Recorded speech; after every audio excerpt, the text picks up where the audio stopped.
Aô, veterinário!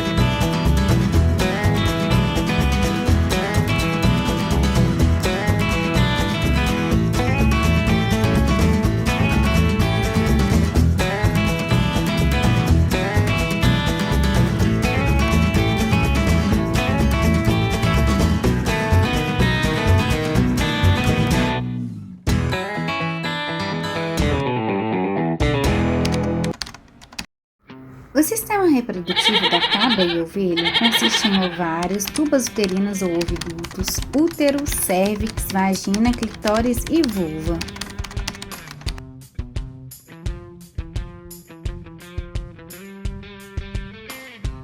Os ovários são os órgãos responsáveis pela produção dos óvulos e dos hormônios femininos, estrógeno e progesterona. Possuem duas regiões, a região cortical e a região medular. Em pequenos ruminantes, eles possuem um formato basicamente elipsoide. Sua superfície se caracteriza por folículos e corpos lúteos grandes. Excessos ovário é uma particularidade dos ruminantes e pequenos ruminantes que está relacionada com a posição, forma e tamanho dos ovários, nos quais se encontra posicionado na parede ventral do abdômen, cranial à abertura pélvica. As tubas uterinas ou oviduto é o local onde ocorre a fecundação e as primeiras etapas de desenvolvimento do embrião durante o seu transporte até o útero. O útero da cabra e da ovelha é do tipo bicornuado, composto pelo corpo e 2 cornos uterinos. Sua principal função é servir como incubador para o embrião e feto durante a gestação. Outras características são as carúnculas que estão dispostas na parede do útero.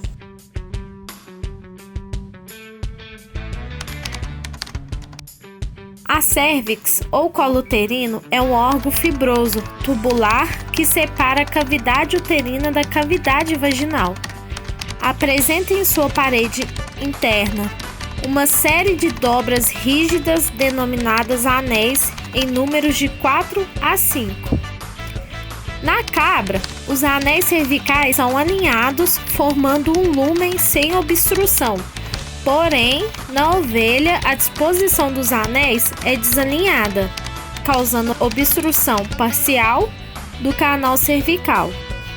Normalmente, o conduto cervical vai se encontrar fechado, atuando como uma barreira, abrindo-se apenas em algumas ocasiões, como por exemplo no parto e durante o estro, para permitir a liberação de muco e o transporte dos espermatozoides. A vagina é o órgão tubular que liga a vulva à cérvix, recebe o pênis durante a cópula e é o local onde o sêmen é depositado quando ocorre a monta natural. A vulva é a porção mais externa do sistema genital. É composta pelos pequenos e grandes lábios e possui glândulas que secretam um fluido viscoso que facilita a cópula.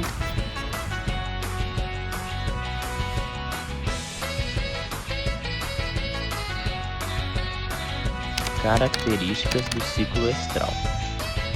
Os pequenos ruminantes são poliéstricos sazonais com fotoperíodo negativo, ou seja, apenas em determinadas estações do ano é que se reproduzem.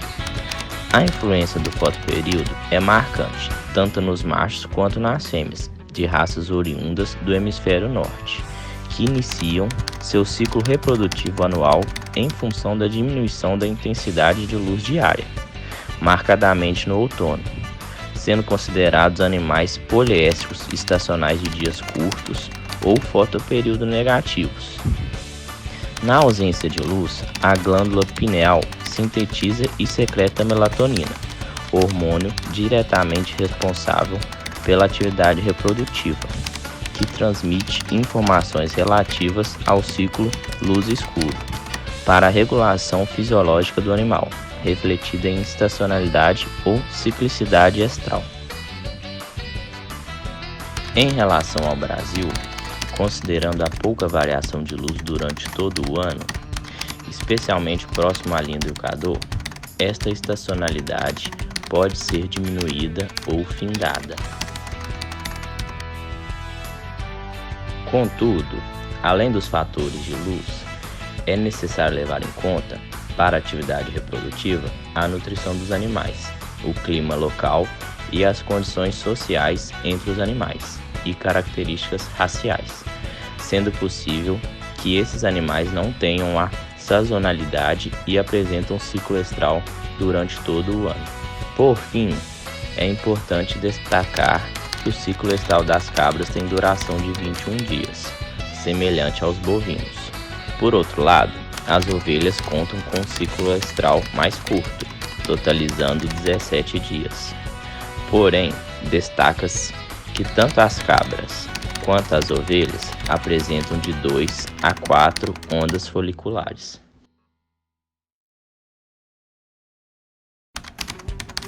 Em condições naturais, os animais são influenciados por condições climáticas e ambientais. Essas interferem, por exemplo, na disponibilidade de alimento. Quando esses se tornam indisponíveis, pode haver aumento da mortalidade de sua prole. Por isso, é importante detectar qual estação do ano é mais favorável à reprodução. Um mecanismo fisiológico desenvolvido pelos animais é o ciclo circadiano, que vai detectar, por meio da incidência de luz, qual estação do ano o animal se encontra. Por meio de fotorreceptores na retina, a incidência de luz é detectada.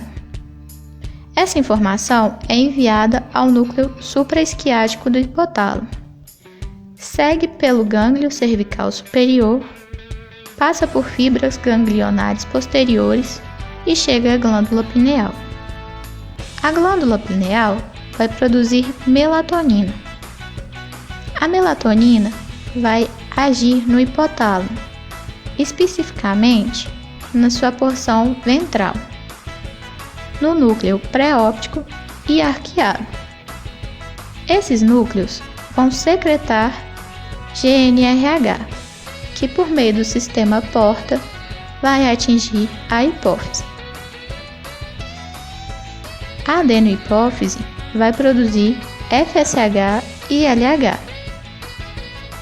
Esses hormônios irão agir sobre os ovários, especificamente sobre as células foliculares e também no corpo lúteo.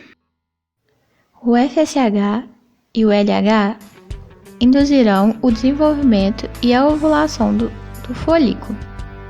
Esse produzirá estrogênio, induzindo uma maior secreção de GNRH. Já quando ocorreu a ovulação e o desenvolvimento do corpo lúteo, a secreção de progesterona, que irá inibir a secreção de GNRH. Além de entender a endocrinologia da reprodução, precisamos também compreender o desenvolvimento folicular. Esse pode ser caracterizado como a diferenciação das células foliculares até a fase pré-ovulatória, ou o folículo de Graafi. Ou seja, nesse desenvolvimento há uma diferenciação das células da granulosa e também do oócito até que ele se torne maduro o suficiente para ser fecundado e que assim tenha sucesso no desenvolvimento do embrião. A fase pré-antral se diferencia da fase antral pela ausência da cavidade folicular, ou antro. Nessa fase, encontramos os folículos primordiais, primários e secundários. Essa fase se diferencia pela não dependência do FSH e do LH para o desenvolvimento folicular, mas sim de fatores pacrínicos, como o GDF9, o BMP15 e o fator de crescimento semelhante à insulina 1, que irão influenciar na diferenciação e na produção das células da granulosa. Na fase pré-antral, teremos um aumento no número de camadas das células da granulosa e um aumento do tamanho do oócito. Já na fase antral, encontraremos o folículo terciário e o folículo de Graafi. Nesta fase, teremos a dependência do FSH e do LH. O folículo terciário vai ter camadas diferenciais. Por exemplo, a teca interna e a teca externa, o antro, o cúmulo óforos e a coroa radiada. Apresentará receptores GLH, mas também ainda haverão influências de fatores pácnicos de crescimento. Por exemplo, o fator de crescimento semelhante à insulina 1. Ele influenciará na secreção de esteroides e também na inibina. O folículo de Graafi é o folículo pré-ovulatório. Nesse folículo, encontramos um oócito pronto para ser ovulado. Entendendo a endocrinologia e a dinâmica do desenvolvimento folicular, podemos categorizar agora as fases do ciclo estral de caprinos e ovinos. Podemos dividir esse ciclo em estro, metaestro, diestro e proestro. Sendo o estro o cio, o metaestro o desenvolvimento do corpo lúteo, o diestro a manutenção do corpo lúteo e o proestro o desenvolvimento folicular. Portanto, podemos dividir em duas fases, a fase folicular e a fase lútea. Os caprinos têm a característica de um ciclo estral de 21 dias, durando a fase lútea 17 dias e a fase folicular com 4 dias. O cio vai ser demonstrado no estro e a ovulação vai ocorrer no final do estro ao início do metaestro. A fase lútea pode ser dividida em fase progressiva, estática e luteolítica. A fase progressiva é do cio até o 9º dia, com aumento progressivo da produção de progesterona. A fase estática é a manutenção do corpo lúteo e a secreção em nível estático de progesterona. E a fase luteolítica é quando há secreção de prostaglandina 2-alfa, que diminui a vascularização do corpo lúteo, induz a secreção de cálcio e ele é um indutor de morte celular. Portanto, o corpo lúteo sofre a morte celular e é substituído pelo corpo albicans. Com a lise do corpo lúteo, é novamente secretado FSH e LH, permitindo uma nova ovulação. Assim, podemos entender as ondas foliculares. Durante o cio, há a liberação do ovócito e o aumento progressivo de progesterona, que inibe a produção de FSH e LH, impedindo, sobretudo, o crescimento das últimas fases dos folículos, ou seja, terciário e de Graafi, impedindo uma nova ovulação. A fase lútea irá permanecer durante a gestação. A gestação dos pequenos ruminantes dura em média 150 dias. Os ovinos possuem um ciclo estral de aproximadamente 17 dias. Eles terão uma fase lútea de 13 dias e também uma fase folicular de 4 dias. Uma diferença entre os ovinos e os caprinos é a produção de progesterona pela placenta durante a gestação. Os ovinos, portanto, podem ser considerados tolerantes à ovariectomia, pois, durante a gestação, a placenta produzirá progesterona. Portanto, se forem retirados os ovários desses animais, eles manterão a gestação pela produção da progesterona pela placenta. Com o objetivo de aumentar a concepção e facilitar o manejo, pode-se induzir a sincronização e a indução do estro em pequenos ruminantes. Isso pode ser obtido por meio químico ou natural. Por meio químico, emprega-se medicamentos que induzirão alterações na fisiologia reprodutiva desses animais, assim como a natural, embora o método empregado seja por meio de luz e de machos. Esse esquema representa a indução do estro por meio de análogos de prostaglandina 2-alfa. No dia 0 é administrado medicamento. Cerca de 24 a 72 horas depois, há o estro. Isso ocorre pela inibição da ação da progesterona sobre a ovulação. Quando ocorre o estro, pode-se feita a cobertura ou a inseminação artificial. 10 dias depois, pode ser repetido o protocolo.